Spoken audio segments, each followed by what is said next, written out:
সারাদিন রোজা থাকার পর ইফতারিতে যতই ভাজাপোড়া খাই না কেন ভাত না খেলে পেট ভরবে না রে ভাই। আর ভাতের সাথে যদি একটা নতুন মজাদার তরকারি থাকে তাহলে ভাত খেতে অনেক বেশি মজাদার লাগে। পেটটা ভরে ভাত খাওয়া যায়।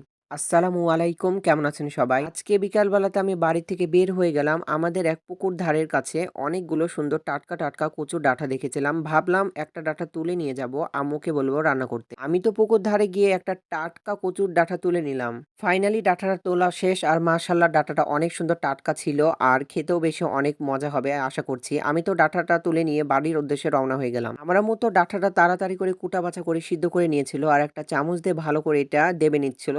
অনেক সুন্দর সিদ্ধ হয়েছে। আর এই কচুর ডাঁটা বাটা করতে লাগবে মাছের মাথা। আমার আম্মুর তো সব উপকরণ রেডি, এখন এই কচুর ডাঁটাটা রান্না করার পালা। আর ফাইনালি আম্মু রান্না করা শুরু করে দিয়েছে।